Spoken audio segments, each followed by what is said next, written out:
for your every need, so that they can welcome you once again to deliver the perfect trip and unlock new revenue every day. So remember, the next time you travel, from inspiration to insights, from connectivity to conversations, every memorable trip has a little bit of RateGain.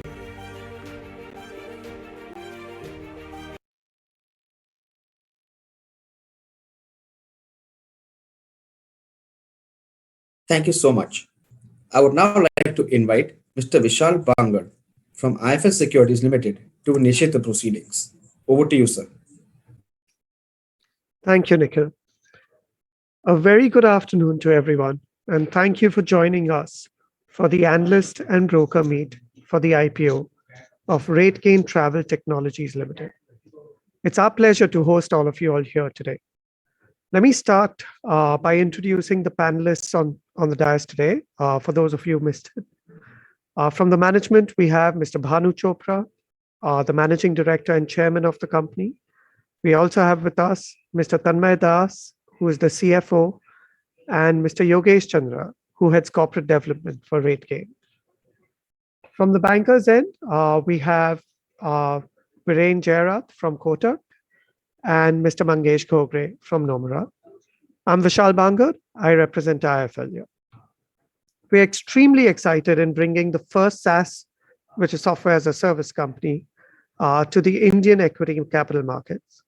SaaS has emerged globally as one of the most exciting business models, and with multiple IPOs in the US, and Indian SaaS companies are not far behind now. RateGain is the largest travel SaaS company in India. Their mission is to be the leading revenue maximization SaaS platform for the hospitality and travel industry. It has a comprehensive product suite across 3 business units, which are data as a service, distribution, and MarTech. They have more than 1,400 customers across all hospitality subsectors, such as hotels, airlines, OTAs, car rental companies, etc. Most of the revenues come from US and Europe, and they have 23 out of 30 largest hotel chains globally, all leading car rental companies, and 25 out of 30 largest online travel agents as their clients. RateGain is also one of the few profitable SaaS companies delivering positive EBITDA even in a COVID-impacted year. We are extremely excited in bringing such a unique and high-quality company to the Indian equity capital markets. A quick brief on the issue. The IPO will be a book-built issue with price band for the IPO being set at 405 to 425 rupees per share. The issue size at the top end of the band is 1,335 crores, 1,335 crores, comprising fresh issue of 375 crores and the balance being an offer for sale. The issue will be open for subscription on the 7th of December, which is a Tuesday, and will close on 9th of December, which is a Thursday. The anchor round will open and close on the 6th of December. With this, I'd like to invite Bhanu to address you all and take you through details of the company and a short presentation. Over to you, Bhanu. Thanks, Vishal. Thanks for that introduction, and a very warm welcome to everybody on the call. Thanks for giving us the opportunity to present the RateGain story to you. It's a business that we built with great amount of passion and grit. So as you saw in the video, if you book travel online, you've experienced RateGain. Next slide. So a good starting point is for me to sort of lay out our big vision and mission. So we want to be the biggest travel and hospitality SaaS tech player globally. And what that translates to is building a RevMax platform that allows our customers to acquire guests, retain them, and have a wallet share expansion. So I'm sure you guys are familiar with Shopify. So we want to be the Shopify of travel industry. So if I were to ask you guys, what is that one thing you're yearning to do, as we come out of the pandemic, the unanimous answer would be travel. And, really people talk about what is the human need, basic human needs.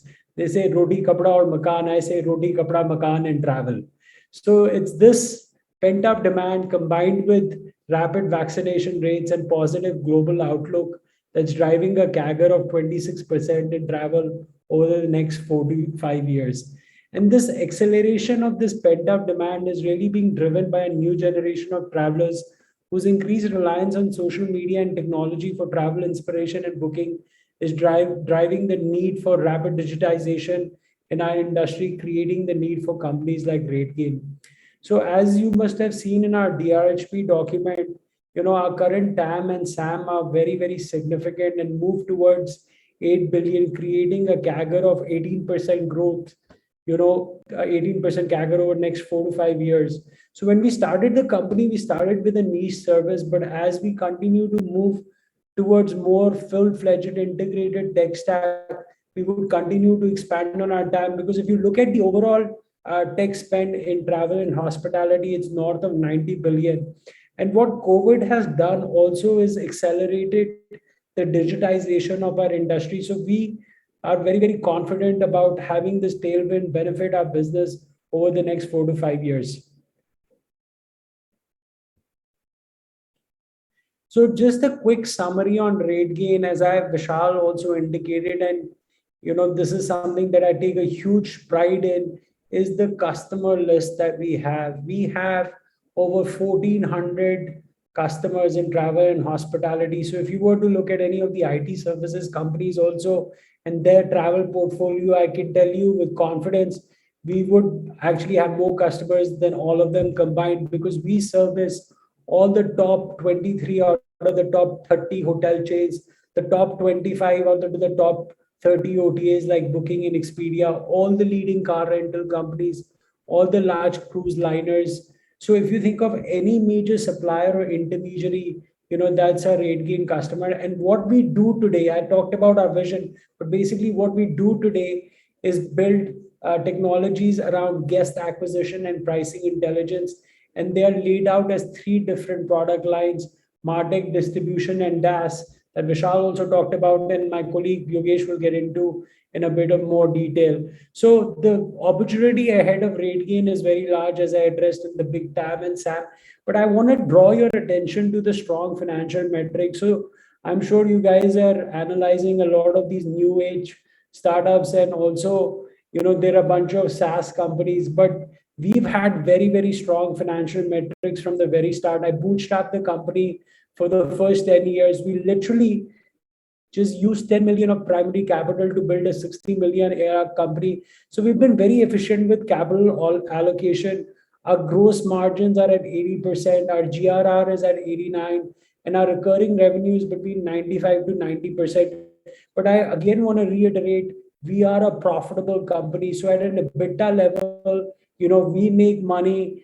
I know if you look at our PAT, it shows a loss, but it's a result of the depreciation that we take of all the acquisitions that we've done. It's an accounting entry, but we are a cash generative company. So even the money that we are going to raise as a result of the IPO is going to go into future investments in product and tech, and also acceleration of our M&A, because we continue to add more money onto our balance sheet through cash from operations. So I'm very, very excited about the future. Obviously, as you guys are aware, our industry was hard hit as a result of the COVID, but somebody I really admire, John Chambers, he talks about how you can use a calamity and a crisis to turn things around and really come out of the calamity and make it into an opportunity to change the market order. And that's what we're doing, because we doubled down on investments, we doubled down on innovation, we launched multiple new products within the last 12 months that are already revenue generating, and we will begin to see huge dividends from these products in the next few months. We also took the opportunity to consolidate. We bought a company in Germany about 2 months ago, and it's very, very additive to our product portfolio that we will talk about. And lastly, there has been a special focus on innovation through constructing this new department that I call RG Labs, where we've really accelerated on innovation, and it's been unprecedented in terms of the new product launches that we have done. So when you think about growth at our company, it's going to be continue to accelerate and penetrate what we do today in MarTech distribution DaaS, new revenue through new product launches, demand AI, Rev AI, and content AI, and also inorganic growth opportunities. So let me quickly also talk about the journey we've had so far, because I want to highlight to you also the character of the company, how the ambitions were reset. Because quite frankly, when I started the company, I would have never imagined one day I would do an IPO. I didn't dream as large, but now how we went through this journey, and now we want to dominate the world of travel and hospitality, Doug, how we've really focused on our culture and innovation. So quickly on me, I have a double degree in finance and computer science from Indiana University in the US.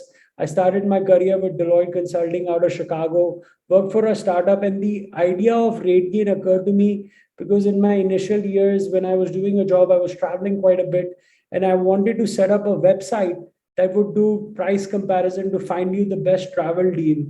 So I wanted to set up a price comparison website similar to the likes of Kayak and Trivago. So I packed my bags, moved to India, set up the site, and the first pivot was within the first year itself, where we moved from being a B2C company to being a B2B company, where we license our price comparison technology to Expedia, which is our customer 17 years later as well, where they would compare the rates that they had on their platform versus their competition. And we basically then tied up with a very, very large reseller, that had hotel clients, and they were selling hotel software to hotels. And we tied up with them, which got us instant scale, and we were able to, scale the company and launch a price comparison engine, which we call as DaaS, to hotel customers as well. But more importantly, we got an introduction to hospitality industry, as a result of which we were able to launch subsequent products as well. So we moved horizontally across. We launched this product from OTAs to hotels to car rental companies to tour operators, vacation rentals, and very recently airlines as well. Then in 2012, we had our second big pivot when our big reseller for our hotel software decided to part ways with us because they acquired our competitor companies. It was 75% of our revenue. It had forced us to go back to the drawing board. We rebuilt our marketing engine. And quite frankly, that was a pivotal moment in how our ambitions were reset, because we were able to recover that lost revenue within a year. And it also tells you the the DNA of the company, how resilient we are, and how we come back stronger with every setback. And as a result of which, we started growing quite rapidly. And then in late 2014, early 2015, we raised our first round of funding, having bootstrapped the company for the first 10 years. And we used that money to go out and consolidate, because the company has always been profitable since its inception. And we acquired two companies, Disco and BCV, that basically added those capabilities around distribution and MarTech that you see in our product line. So we acquired these two companies in 2018 and 19 in the US. It got us deeper in the US market. It got us closer to our US customers. And then the last big pivot, as I mentioned, was really doubling down on innovation. We set up this R&D focused department called RG Labs. We've launched 3 products. They're all revenue generating. And I'm also happy to report that we got adjudged as the most innovative startup amongst all the startups in India now by Economic Times in 2020. And then Avatar Ventures also came onto our cap table. So what I'll do is I'll pass on to Yogesh, and he'll quickly run you through what each of our product lines do. Thanks, Bhanu, and a very good evening to all of you on the call. I'll give you an overview of our business and product portfolio. So our business provides the technology used by hotels and travel companies to maximize their revenue. As you saw in the video, when you are looking for a hotel room, you go to an online travel agency like Expedia or Booking, or choose from a hotel's website. Our technology supports hotels with that. Then it helps with pricing the product right and displaying the right content to ensure conversion. And finally, when you are at the hotel or write a comment on checkout, we ensure that hotels are listening and respond to guest requests through our technology. So to enable us to do all of this, our business is structured into three lines: MarTech, distribution, and DaaS, or data as a service. These lines of businesses are interoperable, so they use data and intelligence gathered from to create differentiators in other lines of business, which is very unique to RateGain. Let me give you an overview of our lines of businesses. I'll start with MarTech.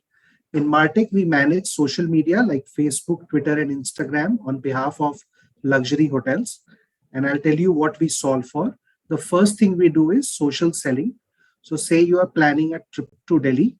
So we know of your travel intent, we know your travel profile, and that you stay in luxury hotels. So we will target you and flash ads on your Instagram and Facebook handles on behalf of hotel clients of ours, so that you make a booking on the hotel's website. Next is brand engagement. So say you get to that luxury hotel and you're facing some problem. So what do? You tweet about it and say, I'm staying in this fancy hotel and nobody is attending to me. So what we do is, on behalf of the hotel, we will monitor that tweet in real time and then respond to that tweet. So that is brand engagement. The third one is personalization. Here, if you have an open social profile, we know about your interests and preferences. So say if you are into yoga, we will pass this information to the luxury client of ours who can put a yoga mat in your room, which drives customer delight, and the hotel achieves service excellence through this. So it's a complete end-to-end brand to guest engagement on social media channels. In terms of commercial model, we have a subscription model. The hotels pay as an average $25,000 per hotel per year, and the contracts are a year long with subsequent renewal, which is recurring and highly predictable.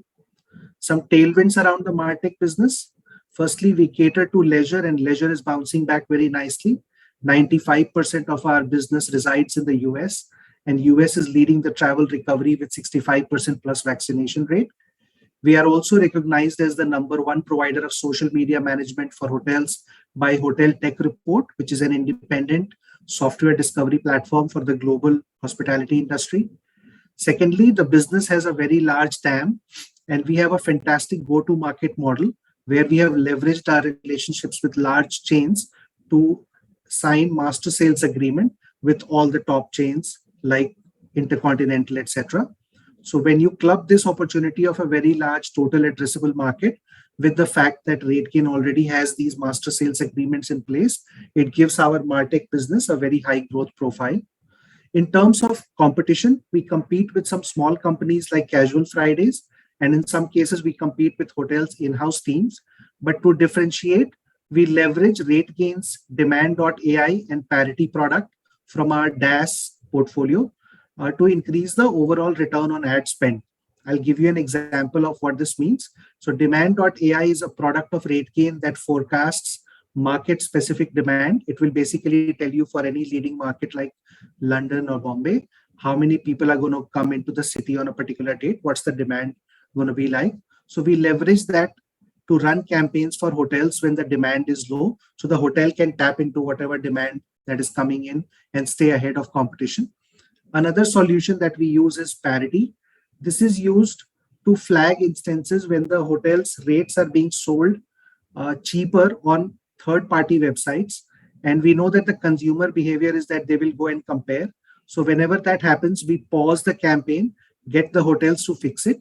And the hotels, in a lot of cases, use our distribution platform to fix those discrepancies. And only when it is fixed and the rates are in compliance is when we resume the campaign to prevent wastage of ad dollars. So through these two, we are able to drive a very high return on ad spend. And these act as differentiators as compared to any other company or even an in-house team of our hotel. The second line of business is distribution. As you may have seen in the video, when you are on an online travel agency like Booking or Expedia and are browsing hotel content and comparing hotels, all the information like rates, images, description are all powered by RateGain. So RateGain systems are connected to all the leading hotel systems on the supply side and all the online travel agencies globally on the demand side.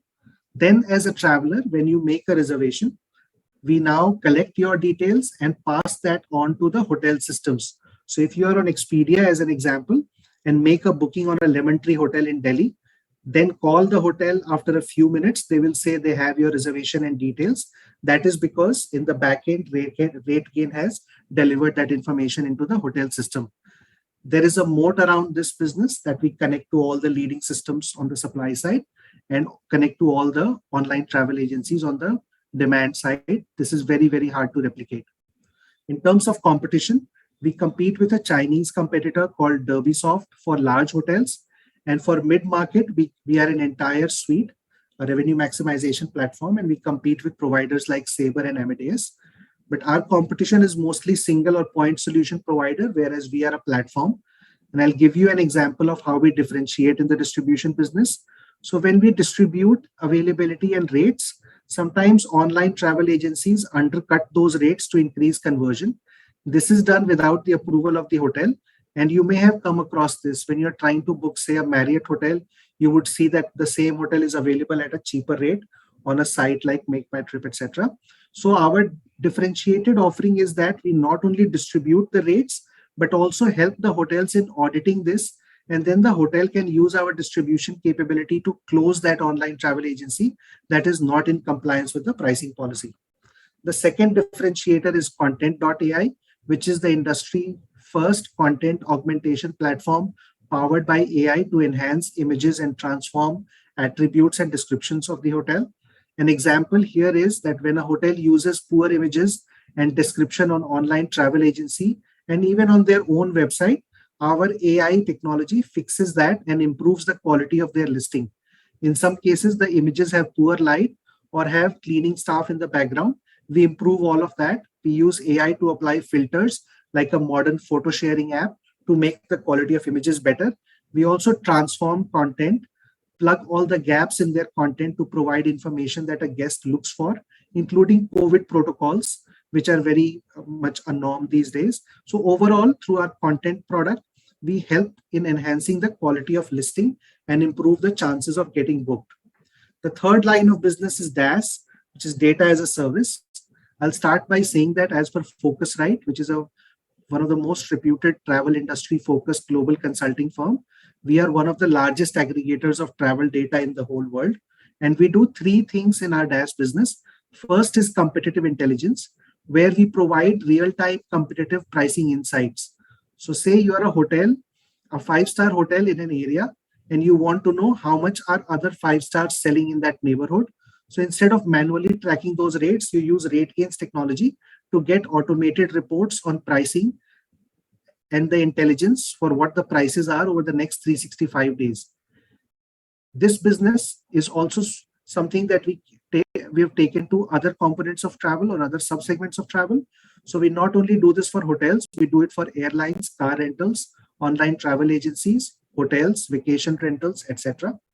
The other thing that we do is rate parity or price integrity policing, which I earlier spoke about. And lastly, we do pricing for some segments within travel. So we help companies make better pricing decisions based on forward-looking demand indicators to help dynamically price products in real time, very similar to Ola and Uber's search pricing technology. So all the data that we aggregate gives us the competitive advantage in using this to build our AI models around forecasting. So here we have differentiated by moving up the value chain from being a rate insights provider to becoming an end-to-end pricing platform. I'll give you an example of how we differentiate in the car rental industry. So today, pricing by a lot of franchisees in the car rental industry is done manually. They basically wake up in the morning, review a few data points and make pricing decisions. So it is not consistent or scientific.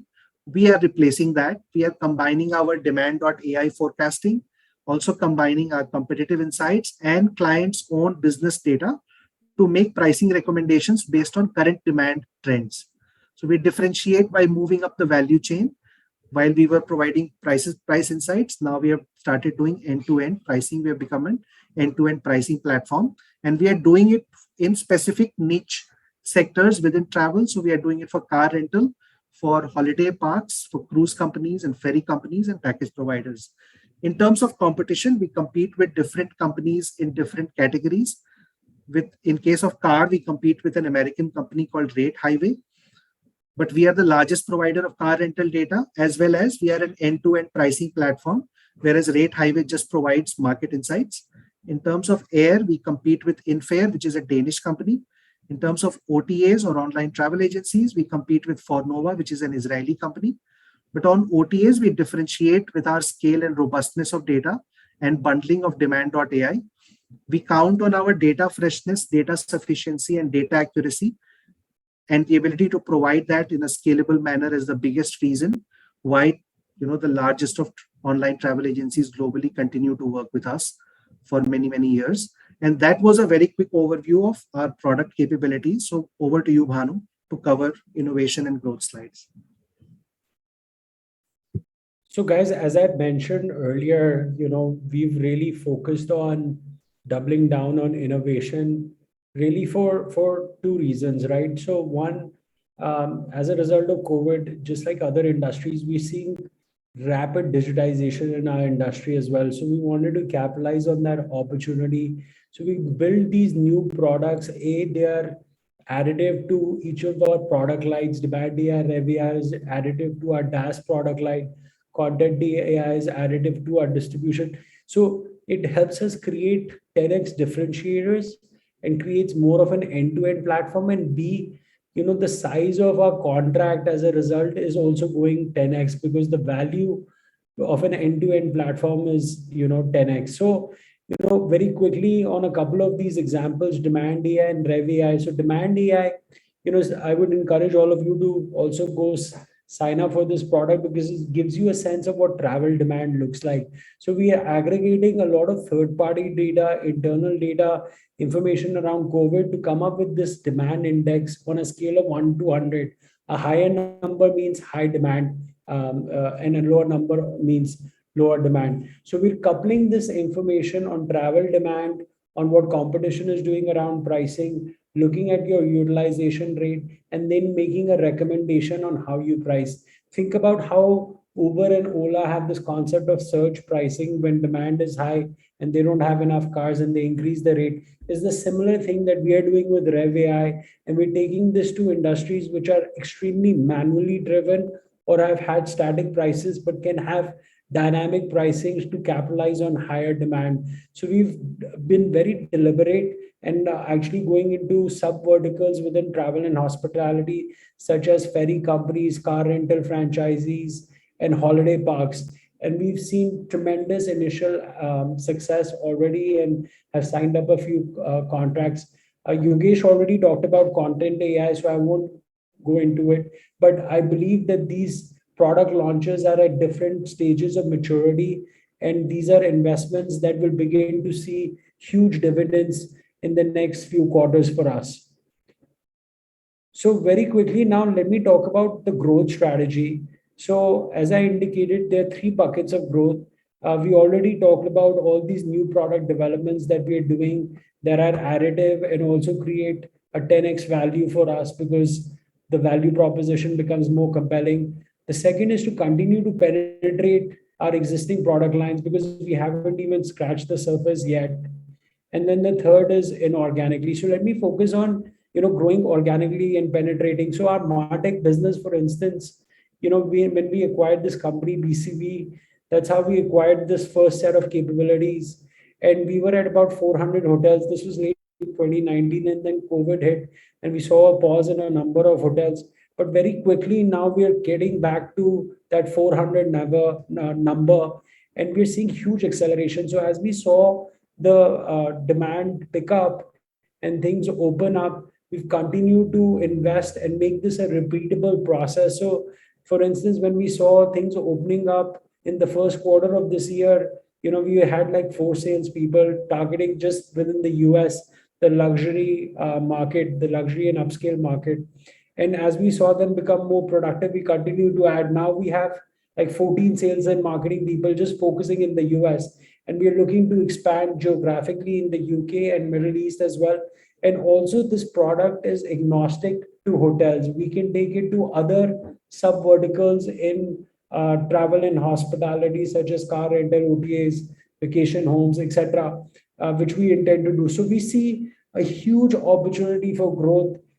Just the market alone for this is about 100,000. So if you think about it, we've not even penetrated 1%. And it's a repeatable process. We found the company that we just recently bought in Germany is additive to our MarTech offering, because now we can go to a hotel and say, look, we can be your digital customer acquisition platform, your MarTech complete end-to-end digital marketing platform. So you tell us how much money you have, and we'll drive the maximum return on ad spend. And we usually tell them it's about a 10 to 15x return that we can drive through them through utilizing our MarTech platform. Similarly, on distribution, we're expanding our capabilities. We currently work with all the large chains. So whenever they think of new demand partners, we are the partner of choice, and we'll continue to see acceleration there. In our DaaS business, as I talked about, us moving into these adjacent areas about demand AI, Rev AI, and providing an end-to-end pricing platform. So not only are we giving you analytics, we're making it actionable by telling you what you do with that information around your pricing and making it an end-to-end platform. And we're seeing very, very good traction. Now, let me just focus very quickly also on our M&A strategy. Next slide. So as I indicated, we've acquired 3 companies. 2 companies were in the US. And the key considerations, and which is what happened with these 3 companies, is we basically already, if you think about it, we have all these large customers, and our big way of growing will be continue to sell more to them now that we have their trust, right? So we will continue to acquire more capabilities that we can sell to them, and meets with our overall product vision and roadmap of building that RevMax platform.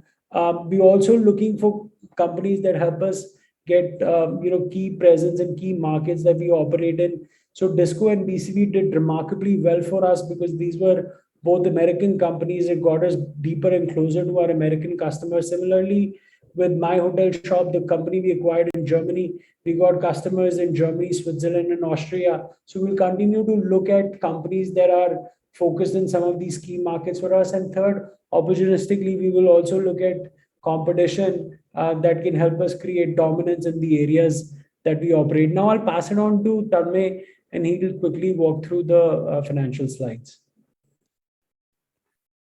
Thanks, Banu, and good afternoon, everyone. The first slide, I will talk about the quality of revenue profile we have. So we engage with customers in 3 ways: subscription revenue, where we charge a flat fee; transaction revenue, where we charge a fee for each transaction of booking; and also the hybrid model, where we charge a minimum subscription but also charge for excess usage. 74 to 75% of our revenue is in subscription in nature, which really held its ground during the pandemic, where we perform much better than some of the hospitality players. And transaction revenue is bouncing back pretty rapidly as the recovery is currently happening. 96% of our revenue is dependent on leisure travel, and leisure travel is bouncing back very nicely. 65% of our revenue is from US and 15% from Europe. With 65% plus vaccination program in US, the hospitality occupancy levels are already at a pre-COVID levels. So we are well poised there. We are not dependent upon any 1 or 2 elephant customer. My top customer contributes around 9%, top 10 contributes around 37%. It's a well-distributed mix. Our retention rate was around 95% in 2020. It dipped to 89% in 2021. It has moved up to 93% in August 2021. In the pandemic, all our top customers, none of them have gone out of business or bankrupt due to the COVID. They all survived. Now they're bracing for triple-digit growth in coming years. All our revenue are recurring in nature across our business from 95 to 99%. We don't do any kind of one-time projects. All our contracts are 1-year auto renewal contracts. It's a highly predictable, scalable, and sustainable revenue model that we have. Ankit, can you go to the next slide, please? Yeah. In terms of financials, next slide. In terms of financials, we grew in 19 and 2020 50% plus. In COVID year 2021, we degrew by 36-37%. primarily because of the COVID impact. However, the first 5 months for the financial which we presented in the RHP, we have seen 30% growth. We expect, and we also acquired MHS GmbH in September, and that will add to the growth. We expect to go back to a pre-COVID run rate revenue levels pretty soon. In terms of gross margin, we are around 80% gross margin. It's a high gross margin business. Our revenues are not linear to cost in terms of headcounts and all. We have always been profitable. We always have generated cash. Even before 2019, we were used to clock 20% plus EBITDA margins. It has gone dipped a little bit into 19 and 20, primarily because we acquired a couple of business in US which were loss making, and we turned them around to profit making businesses in 6 to 9 months. But it has taken its toll a little bit. But even in the COVID year, we improved our margins by managing our costs smartly. In terms of PAT, it shows loss, but because we acquired the companies, we had to create intangible assets in our books like goodwill and all, which we are depreciating. It helps us in our tax planning as well, because we have to pay no taxes in US for at least next to 2 to 3 years. But that shows as a loss in the as a PAT level. But we are operating level, we are profit making, we're generating cash every year. If you see, we have generated more cash in the pandemic year than the previous year. So just to sum up both the slides, a very highly sustainable, scalable, predictable revenue model, and we are operating level, we're profitable and cash generative. Thank you, Banu. Over to you. Yeah, I'll continue to reiterate that, because the company has been bootstrapped for the first 10 years, that we are a profitable company. It pains me when we say we're loss making, because we're not. So let me also jump on to the management slide, because it's important to highlight what a well diversified and global management team that we have. So as I mentioned to you, and Tanmay also showed, that about 80% of our revenue comes from US and Europe. And so a lot of our leadership is actually residing in those geographies as well. So our CEO, Harmeet, he's based in Los Angeles, and he comes from J2 Global, which is also a NASDAQ listed company, a cloud company. He oversaw growth of his division from 50 million to 600 million. And he brings that M&A playbook to RateGain. Tanmay has been with us for 6 years. Previously, was also a CFO of a listed company. Yogesh is a deep down a hotelier, been with us for over a decade, quite intimately familiar with all facets of RateGain. Plays chief of staff to Harmeet, but also heads our corp dev function. Chinmay, some of you may have interacted with him. He used to be the chief revenue officer of Taj Hotels. So when we bought Disco, he came on board. He's worked with large international chains as well, and he's based in Dallas. Mark actually comes with 2 decades of MarTech experience. So when we acquired BCV in Chicago, we brought him on board. He's been with us for 2 years. Mark Haywood used to be with Amadeus and ran their European business. Amadeus is one of the biggest players in travel and hospitality tech. He ran $150 million P&L for them, and he's doing the same. He runs a large European operation for us. So all in all, we are about 600 people, 100 people in US, 100 in Europe, the balance in India.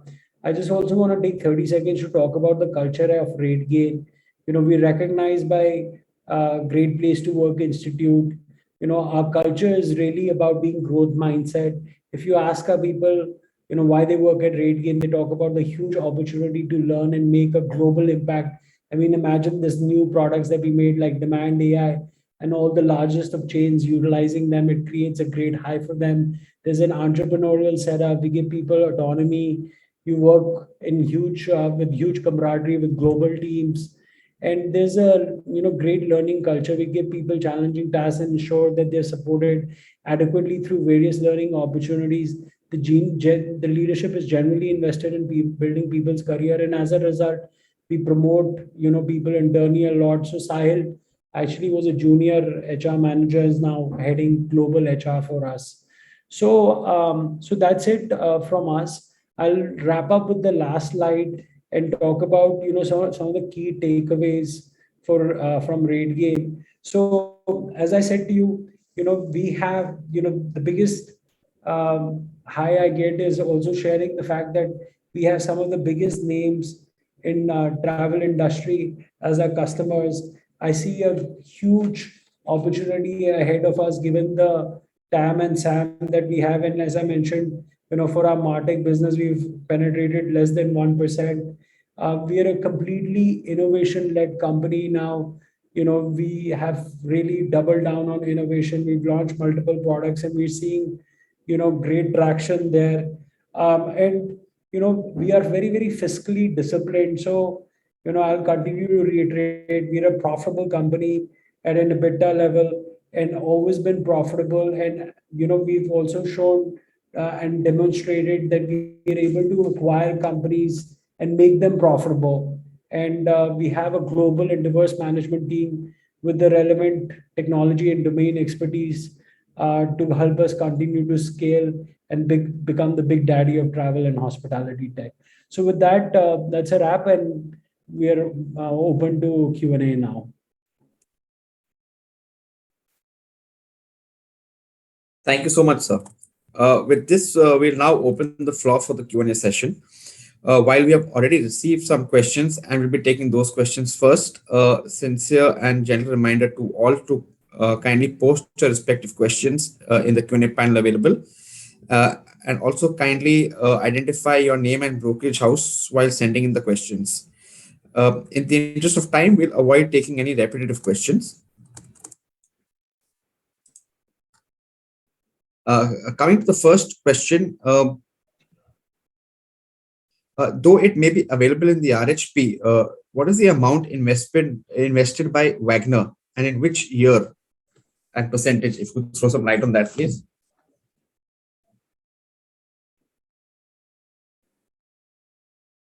So Wagner holds currently around 22.7%. They came in 2014. It's been 7 years for them, and they invested around $27 million.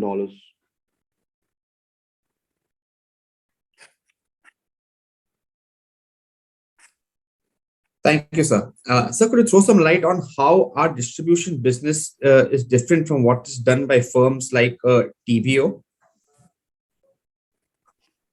Sure. So TBO is actually a B2B wholesaler in the travel industry. So TBO actually ends up being a customer. So we connect TBO to all the large hotel chains for them to get their rates and availability, their inventory, which they are onwardly selling to other offline travel agents through their platform. So they're actually our customer, and their business model is they're an intermediary who buys in bulk from hotels, the hotel rooms, and onwardly sells it to offline travel agents and tour operators.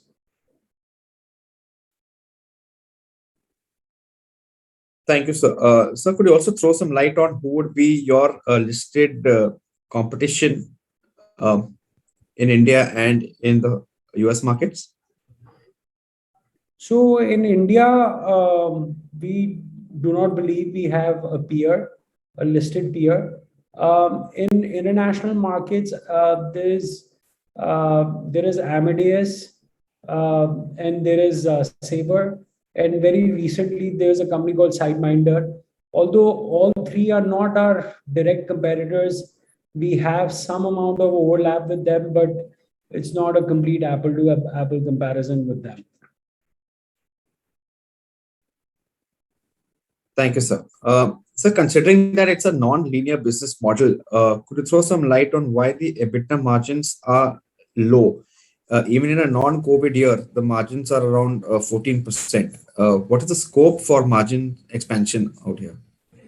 So, look, prior to COVID, the company was growing north of 50%.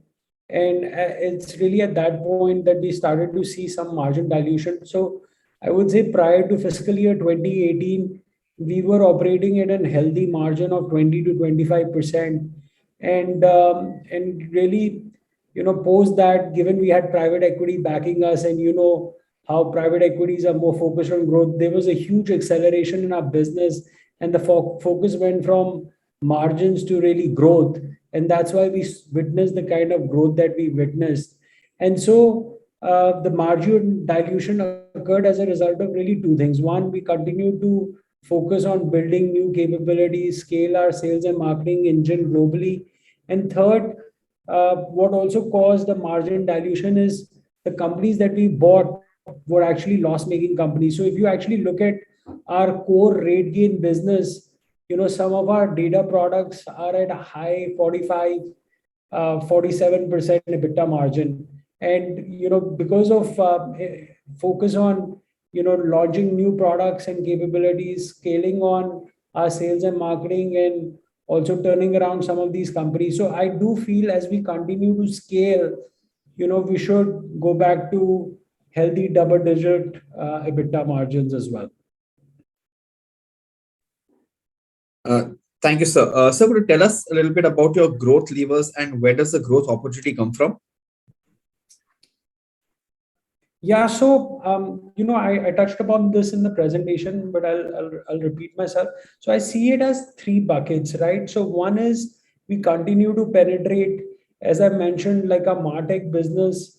When we acquired this capability in 2019, we had 400 hotels. We paused, we're back to 400, but the opportunity is much large. We've not even penetrated 1%. What was great was, given the large relationships that we had with the larger chains, we were able to sign these master level service agreements. So we have a portfolio of hotels amongst all these large chains. And as we sort of open up, we're adding additional hotels in each of these customers. So we see huge opportunity to continue to penetrate in the larger chains. I'll also give you a quick example on the cross-sell, upsell capability that we have.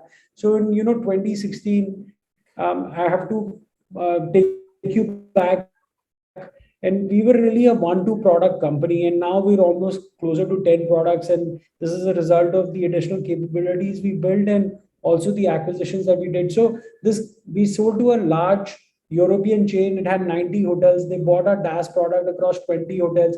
In a couple of years, we grew that to all 90 hotels, and as we acquired these capabilities around MarTech distribution, we were able to cross-sell and upsell. Now we've launched new products. We acquired another company, and this company reached out to us and said, look, can you also do more things with us? So all of a sudden, the contract that we signed at, let's say, $100 has gone up by 20x, given the fact that we were able to expand the number of properties, but also cross-sell and upsell additional capabilities to them.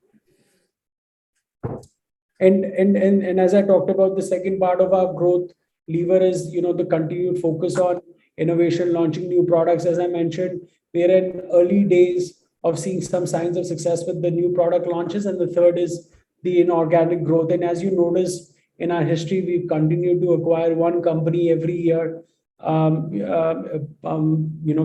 the COVID year that we had. Thank you, sir. Sir, if all the leading hotels are your customers, then how do you improve anyone competitively?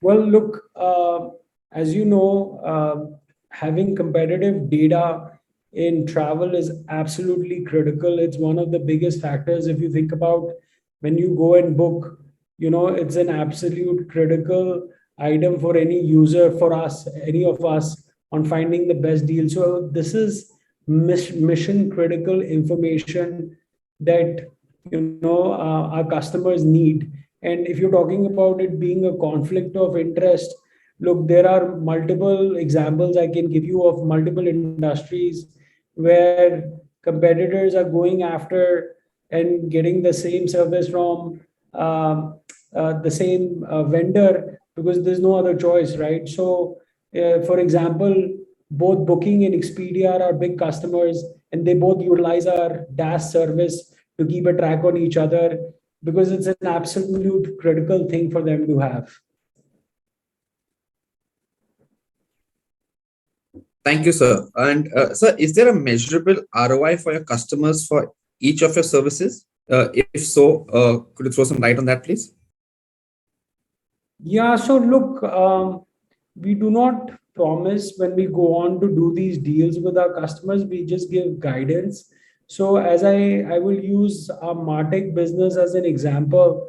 Now we offer a complete digital marketing platform, and the guidance we tell them is, look, if you have $100,000 to spend on your digital marketing, our guidance is that we'll be able to drive 10x to 15x of whatever your ad spend is. And if I look at the data that we have, it ranges between that, but it's not a promise that we guarantee to our customers.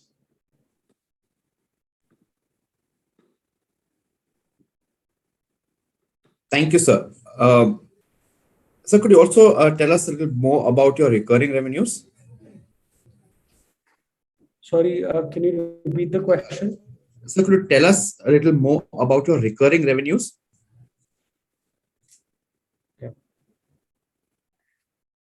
Yeah, I mean, I touched upon in my slide. So, all the businesses that we have, MarTech, DaaS, and distribution, they ranging from 95 to 99% of the revenues in those businesses are recurring in nature. The kind of 1-year auto renewal contracts. We don't do any kind of one-time projects for clients or customizations or anything. It's a highly predictable, scalable revenue model.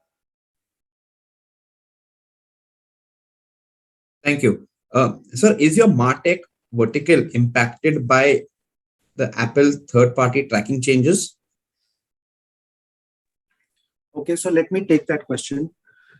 This is Yogesh. Firstly, I'll give you an overview, right?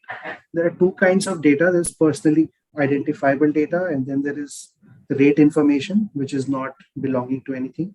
So on the rate side, first of all, the data is aggregated, and we provide that as intelligence and sometimes as an input into revenue management systems. So that is not impacted. On the other piece, I would actually say that in a way it's good development for the industry. Firstly, from a personal data guideline perspective, RateGain is a GDPR compliant company, and with external certification that is subject to periodic GDPR audits as well. And we also conduct stringent GDPR practices and internal audits as well. So what's happening on the Apple side is that a certain cookie will not be dropped or will not be identifiable. We actually do not operate in that space. We have cohorts. We have this business and the records which have been developed and built into cohorts over the last 10 years. So as a cohort, we are able to target a certain audience, and we know what kind of audience is likely to buy what kind of packages or campaigns. So it doesn't impact our business. In fact, the richness of data that we carry differentiates us from all mom and pop shops that operate in the space. Thank you, sir.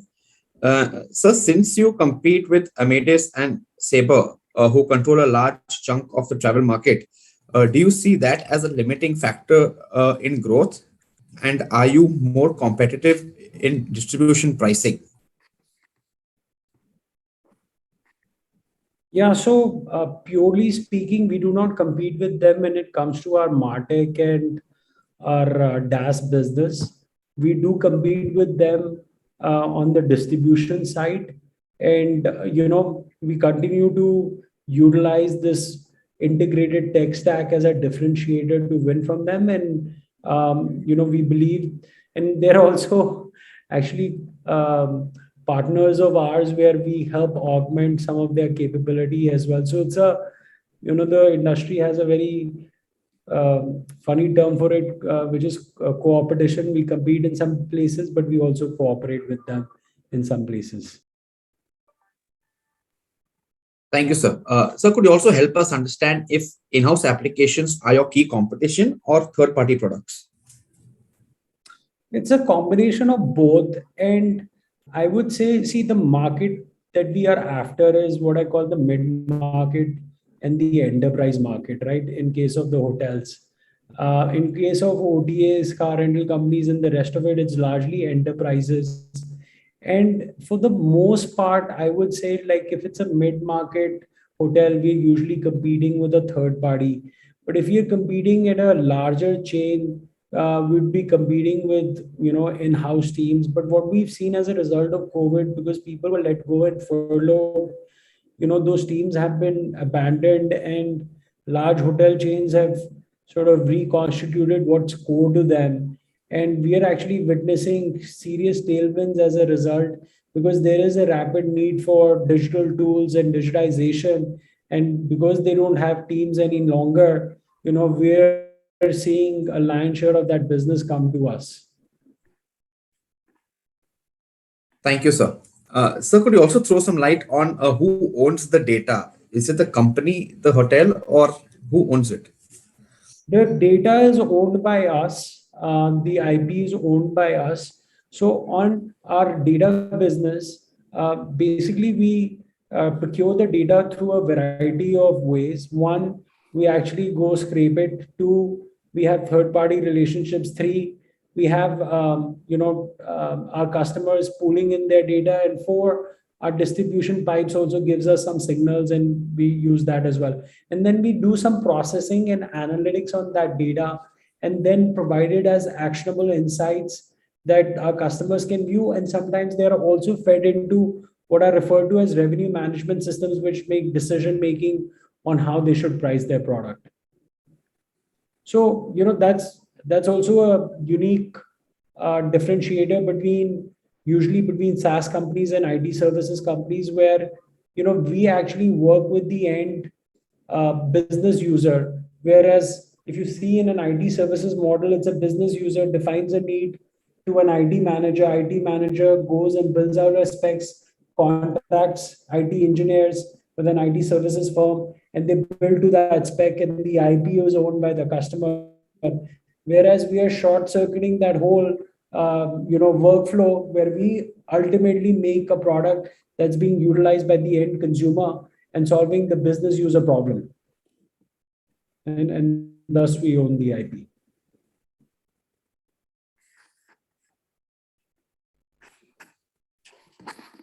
Thank you, sir. Sir, could you also throw some light on the need for rapid digitization currently in the travel industry? Yeah, so as per an HBR article, hospitality industry falls in the bottom quartile of digitized industries. So as a result of COVID, what happened, as I mentioned, a lot of hoteliers are actually facing shortages of labor, and there is a much larger need for what was manually done to be done automated in a tech fashion. So and also the hybrid model, work from home model is driving the need for everything to be automated, and as a result of which we are seeing huge opportunity. Our content AI platform was actually a result of this need, because what we found is that the hotels were unable to update basic content about their health and safety protocols. So we built a product that helped them, instead of manually managing their content, manage it through a platform, augment it and distribute it from one place. And we were able to also use AI ML to augment around pictures and all these missing pieces. Thank you, sir. Sir, could you throw some light on what is the total number of employees in India and outside? So with this recent acquisition we did, we're about 600 people. 100 people are in the US, 100 people in Europe, and the balance are in India, in Noida. Well, a bunch of them are work from home. Thank you, sir. So coming to the next question, if you could throw some light on the valuation of the issue. What is the valuation of the issue on a trailing PE basis? And how do you think that compares with peers? If you could throw some light. I'll actually let one of the bankers address that question. Sure, sir. So yeah, hi, can you hear me? I can take that. So obviously we have stated the facts in the RHP which we have filed with the ROC. And coming to evaluation particular compared to peers, obviously we have also mentioned factually that there are no listed peers in India. So we cannot give you a comparison. There are a few listed players globally, but again, we have not mentioned them in the RHP process. So yeah, that's what we can share at this stage.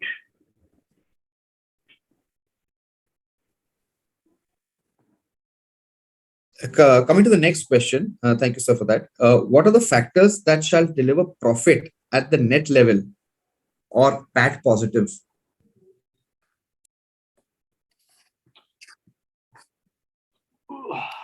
So as you see, we are a high gross margin business. So 80% of our revenue flows through to the EBITDA. So as the growth or scale happens, majority of the growth number or scale number, revenue numbers will flow down to EBITDA. So it's a natural process because my revenues are not linear, or my cost in terms of the major cost is headcount, and that cost is not linear to revenue.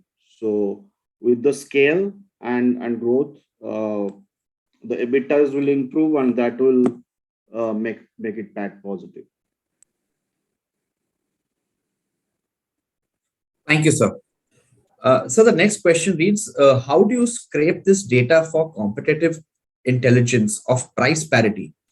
And does this have any regulatory implications, as you might either slow down brand websites or data protection requirements may be required?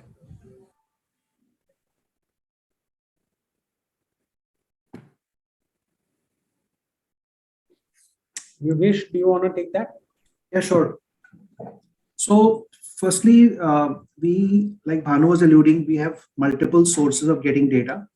In a lot of cases, because we've got a very large customer base, customers themselves share their data. And then we buy some data. We also crawl the web. And then we also get a lot of data from the fact that we've got a very, very scaled distribution business that powers close to 190,000 hotels. So it's a combination of all of that. It's not that the entire load is being put on a website. And it's also something in the industry which is an agreed norm, because everybody wants that data to be able to strategize. Like Bhanu was saying, it's a mission critical piece. Everybody wants that data. So it's not that you want the data for your own use, but you don't want, access to others. So we actually have not faced that as a challenge at all.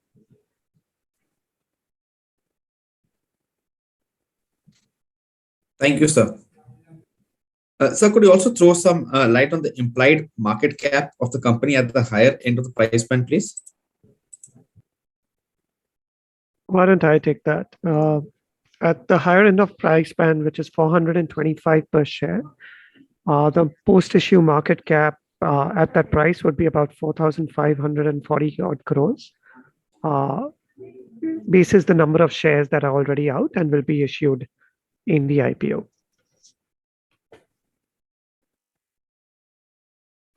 Thank you so much, sir. Coming to the next question. If you could, sir, throw some light on why you're not going in for a listing in the USA. Because I wanted to make the Indian bankers happy. No, really, the question to be asked is why not India, right? So if you look at, the Indian public markets, they have really matured. The startups are no longer seen as risky proposition. You see a bunch of companies coming to the public markets and creating successful outcomes for all, stakeholders. They're creating jobs.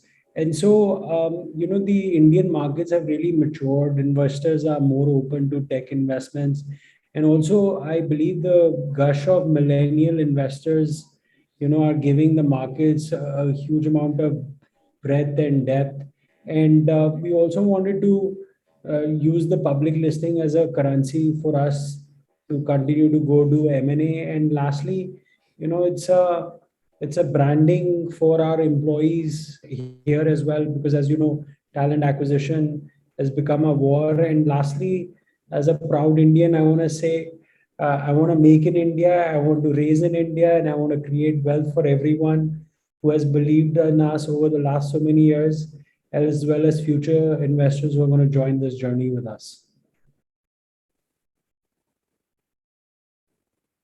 Thank you so much, sir. Sir, coming to the next question, could you please specify the numbers in how the promoter stake will change post the issue? And also, if someone could please throw some light on what was the basis of valuing RateGain? Yeah, I can take the first one, and second one probably one of the bankers can take. In the first question, the promoters holding will dilute from 65% to 55%. So the dilution is not much for the promoters. Over to you, the bankers. Sorry, what was the second question? If you could throw some light on what was the basis of valuing the company. So yeah, so I think on the valuation, I think as is the case with all other IPOs, I think we follow an extensive process of roadshows with institutional investors across the globe, which we did very similar to in our cases as well. On the basis of that, and the company's estimates, historical estimates, which are put in front, which are available in the DRHP, there is a valuation which the investors feel comfortable at, and where there is a consensus building across the market, we feel comfortable that this is the valuation where investors will take it up. There is an anchor book which will be opening next week. As is evident from the anchors and the investors who have put up an anchor, it will be there for the market to see that we have a very strong book at this particular, at the top end of the valuation where the company is coming at. Thank you, sir. Coming to the next question, considering the current scenario of Omicron, what is your view with the travel restrictions being imposed at the moment? Yeah, look, just like everybody, I think we're just learning about this variant. It's just a few days old, so it's hard to speculate on what it's going to do, etc. But what I can tell you, if you look back a year and where we were back in 2020, same time, and now the world is much smarter. We know a lot more about this virus. There are vaccines in place, and I have full confidence in the medical fraternity that we'll be able to overcome whatever we learn about this virus. So I know there is a reaction, a cautious reaction by these travel restrictions. But like I stated in my opening remarks, look, as humans, there is roti, kapda, makan, and now travel.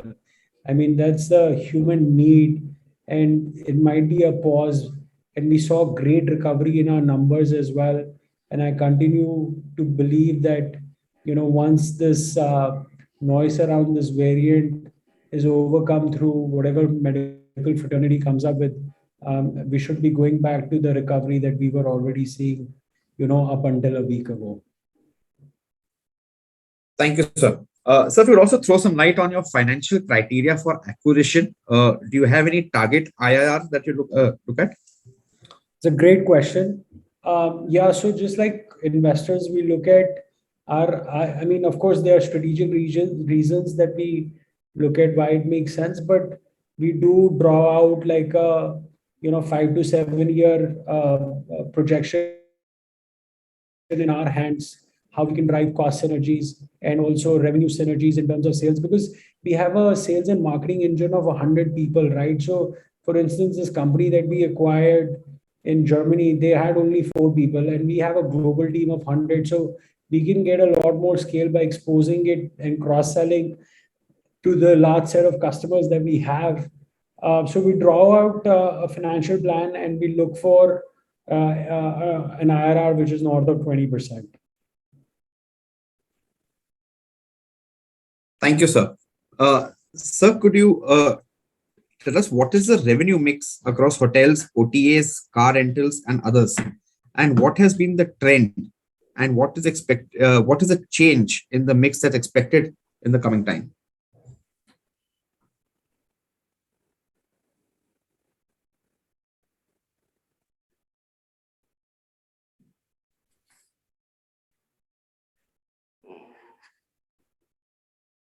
Who is taking? Each, do you want to take this question? Tanmay, can you take the question? You would have the breakup between the revenue mix between the different segments. Sorry, Nikhil, can you just repeat it? I had some disturbance in the. Sure, sir. I'll just repeat the question. The question reads, what is the revenue mix across hotels, OTAs, car rentals, and others? Also, if you could throw some light on the trend, what has been the trend and what is the change in this mix that's expected? Look, the hotels are the biggest contributor. They contribute almost 80%. Then comes OTA and car rental companies. They each contribute probably 6-7%. And then airlines is a new segment for us. We entered it into the airline segment just a couple of years back, and we have very high hopes on betting highly on the airline segment. So that will grow. And then there are other segments, other sub-segments. How it is going to change, my view is that because our growth expectation from MarTech and distribution is pretty high, and both those segments are completely hospitality segment. So I would say that probably hospitality is going to grow further. Thank you, sir. So we'll be taking the last couple of questions for this session. The next question is, how do you attempt to target the business travel market? So, incidentally, our hospitality solutions are largely catered to the leisure segment. And as you see that when things are bouncing back, it's the leisure segment that's bouncing back.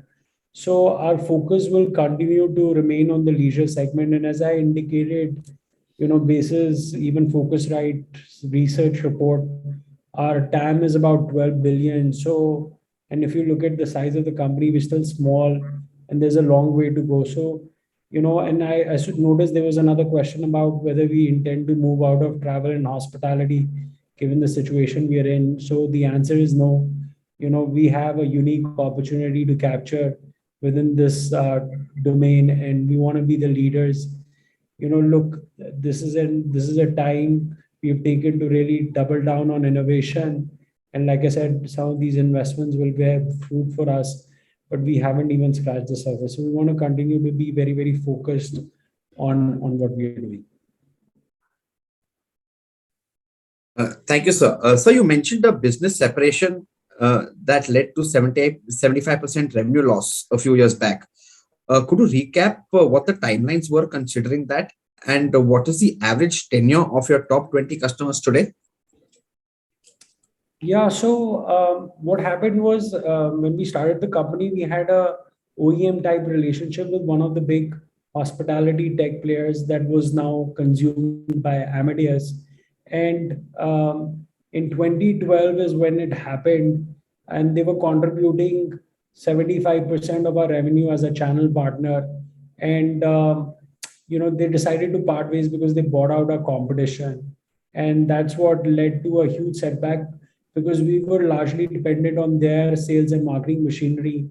But as a result, we created our own, and we were able to rebuild that lost revenue within a year, which gave us the confidence to say, look, a Made in India can be a global company, have global customers, and that's what we've achieved, but a lot more to do from here on as well. In terms of the tenure of the top 20 customers, I'll let Tanmay answer it.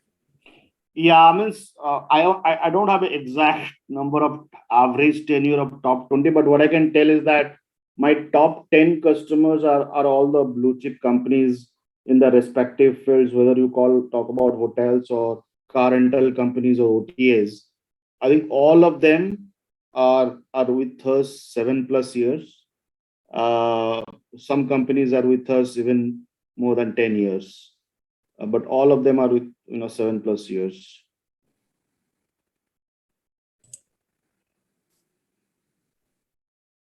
Thank you, sir. So travel and hotels are a difficult business at the current situation. Do you plan to move into other areas of business?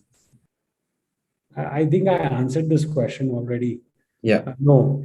So as I mentioned earlier, also, this is such a big human need.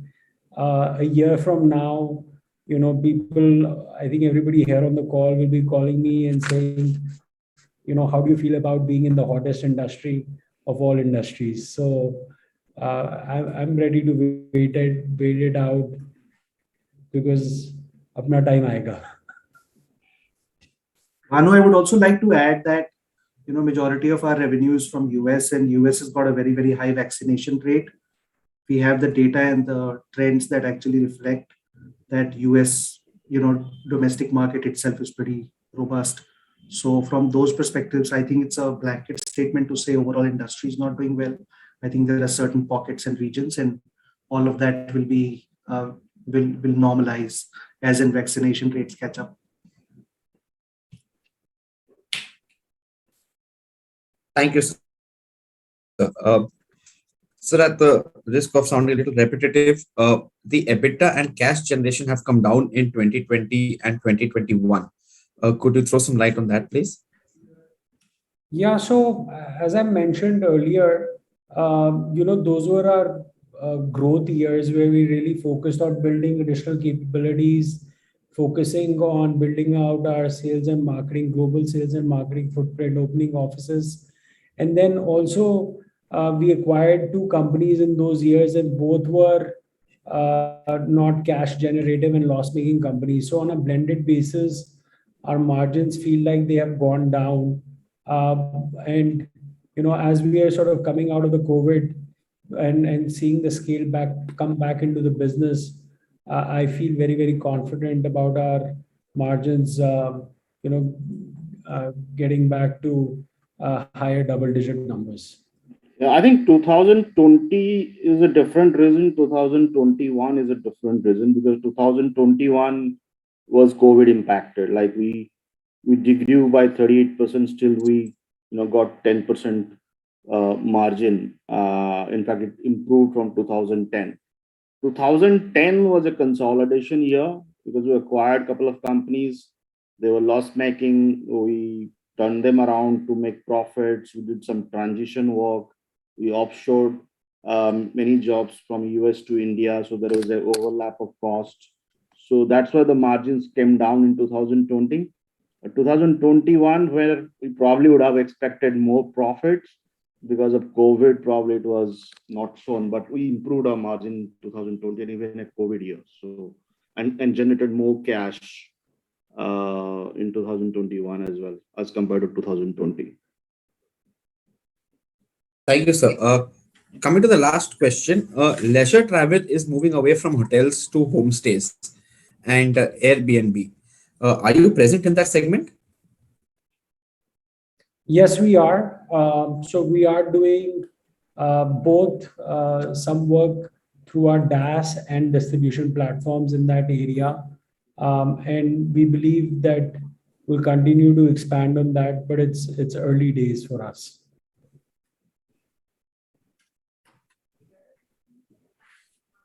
Thank you, sir. So with that, we close the Q&A session for this evening.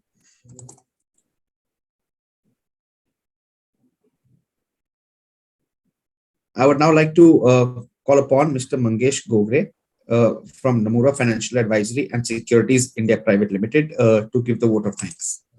Over to you, sir. Thanks, Nikhil. Good evening, ladies and gentlemen. I would like to begin by extending our sincere thanks to Bhanu and the entire RateGain team for giving Nomura this opportunity to work on a prestigious IPO. This is indeed an exciting company and will be the first SaaS company to get listed in India. And we are very sure that the success of this deal will pay for many more SaaS companies to get listed in India. At the cost of repetition, I'll just quickly recap the highlights of RateGain. RateGain is the largest SaaS player in the Indian hospitality and travel market. The company offers SaaS solutions across travel categories and has presence across the entire value chain of the travel and hospitality industry. Right from acquiring guests to improving retention through personalized experiences and maximizing revenue potential, RateGain has capabilities across the value chain. Not surprisingly, the client list for RateGain includes 25 of the top 30 OTAs, 23 of the top 30 hotel chains, all of the top 10 car rental providers, and amongst the largest airlines, cruise lines, and holiday package providers. To recap the deal specs, the IPO will open for subscription on 7th of December, coming Tuesday, and close for subscription on 9th December, following Thursday. The anchor book will open and close on 6th December, which is a Monday. The price band of the company IPO is 405 to 425 rupees per equity share. On behalf of RateGain and the book runners, thank you again for joining us today. We hope you had a insightful session from the presentation as well as the Q&A. Look forward to your support for making this deal a grand success. Good evening to you. Thank you so much, sir. I would once again like to thank everyone for joining the virtual analyst and brokers meet of RateGain Travel Technologies Limited for their forthcoming IPO. While we have tried to answer as many questions as possible, please feel free to reach out to us in case of any further queries. You could email us at ipo@rategain.com or ipo@adfactorspr.com, and we will ensure that we revert to all your queries within the next 48 hours. Thank you once again. We look forward to your wholehearted support in making this IPO a grand success. Take care and stay safe. Thank you so much. Thank you, everybody. Thank you. Thanks, everyone.